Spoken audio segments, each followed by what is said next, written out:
Okay, we're about to learn about one of my very favorite things in calculus, or at least what we see in this course. So it's something called a slope field. Now, sometimes a differential equation is something we can't solve algebraically. And that sounds like it's a problem, but it's actually not. What we can use are these things called slope fields. And what you see here with all these little dashed lines, and you can find a copy of this in the class page, and you can print it out or just be referring to it if you don't have a printer. It's kind of handy. Anyway, so what we have here is called a slope field. So this slope field that you see is the slope field for the differential equation dy dx equals negative 0.36x times y. Let me zoom in a little on this, see how close I can get. It's hard to get everything in that I want. So basically, for any point that's here, if you plug in the x comma y in for x and y in the slope field equation, it gives you the slope at that location. So for example, if I plugged in 1, 1, I'm going to pick an easy one, I would have negative 0.36 for my slope. And if we look at that point right there, it's about a negative 0.36 slope. Well, it's precisely drawn because, you know, computers. Okay, so if we plug in the point negative 5, negative 2, we'll get dy dx is negative 0.36 times negative 5 divided by negative 2. And if you chuck that in your calculator, you get negative 0.9. While we're at it, if we plugged in negative 8 comma 9, dy dx will be negative 0.36 times negative 8 divided by 9, which is 0.32. So going back to our slope field, if we look at the point negative 5, 2, so negative 5, negative 2, I think I said that wrong initially. Looking at that spot right there, it looks to be a slope of about negative 1. Specifically, it's negative 0.9 like we just calculated here. Or if we go to the point negative 8, 9, so negative 8, and then 9 is way up here. That spot right there is a slope of 0.32. So that's all that this is. So now this is where it gets really fun and really cool. I'm going to erase this just so it's not in my way right now. If we start at any point, we are going to, this is like the most zen thing possible for calculus. I love this. Okay, we're going to start at the point 0, 6, so right here. And this is when we're going to go with the flow. At 0, 6, our slope is 0, and that's, we can see those little horizontals there. And we are going to just flow. I am going to start out, so my slope starts at 0, so it's like that. And then I'm going to move to the left. And if this is like, I don't know, like a river and it's water flowing and it's, I don't know, just get your zen on. So I'm going to just kind of flow. And it's just flowing along, and I'm just kind of like just trying to follow all these little dashes as much as I possibly can. And I end up about here. And then I'm going to go the other direction as well, trying to just go with the flow, and it's kind of trying to not create shadows and get my hand out of the way while I draw this. And so here's the question, should I keep going? Should I keep flowing? And the answer to that is no, because if I keep flowing, it will take me underneath, and I've just broken the vertical line test. It's no longer a function.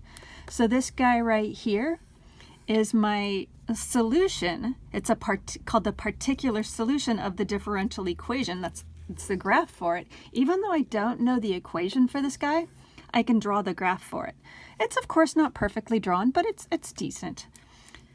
A little bit later, I'll show you what we get when we actually do this, you know, using technology. So that is our particular solution for the point 0, 6. Okay, we're going to do this again. We're going to start at the point negative 5, negative 2, so that point we were using before. And I'm going to go with the flow again and just kind of flow along here. Get my zen on. It's just so, I just feel so peaceful right now. You have no idea. And again, I'm going to stop because if I kept going, it would pull me back left or right, and again, it wouldn't be a function anymore.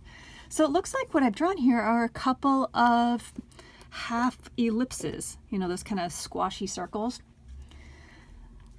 So now we are going to solve the differential equation algebraically and find this equation that is for right here.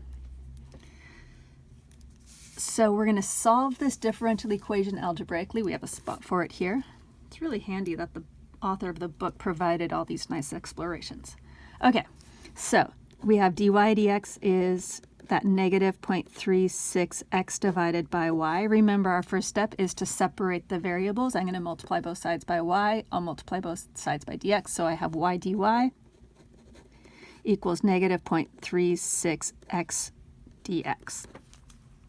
So once we separate, we integrate. So I'm going to integrate both sides. On the left, I have 1/2 y squared. On the right, I have negative 0.36 over 2x squared. I know I could divide that, but whatever. Plus c. Okay, so we've integrated. So remember our steps: separate the variables, get it so the y and dy are together, the x and dx are together. Integrate both sides. Next thing, we're going to solve for y very, very carefully. So I'm going to multiply both sides by 2. So I have y squared equals, this is y, I didn't divide by my negative 0.36 by 2 because I knew I was going to be doubling it in a second. I may have done this problem in advance.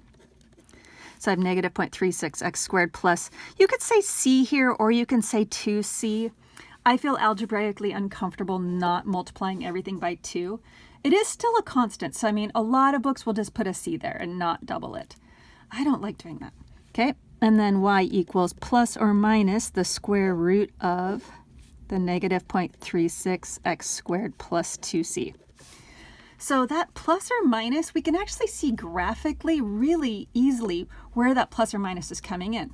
Like a plus would be the top half, like that top half of an ellipse. The minus would be the bottom half. So in the case of using the 0.06, if I have 6 equals plus or minus square root of negative 0.36 times 0 squared plus 2c, we know that because that's a positive 6, it's the plus. So when we write our final solution, it'll be the positive square root, not the negative. And I know that the square root of 36 is 6, so that means that 2c has to be 36. So my solution is y equals the positive square root of negative 0.36x squared plus 36. And throw that into the radical. And then you can use Desmos, and this will go in just a second. I'll be splicing a couple videos together because I'm fancy. And if you just Google Desmos slope field, you'll find it. And that's the next part of the video.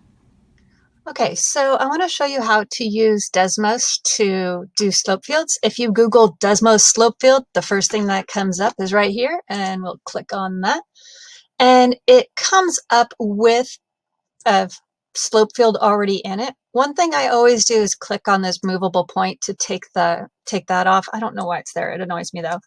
And then I can just delete the thing that's there, type in the thing I want, which is the negative 0.36x divided by y that we had done before. And it creates that same slope field we saw earlier in the video.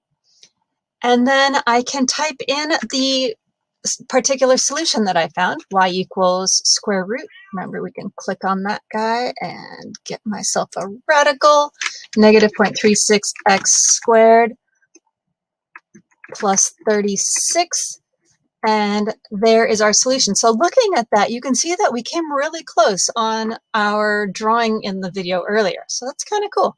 And just for funsies, I did go ahead and this is the general or the specific solution for the negative 5, 2. So that's the other piece that we had drawn.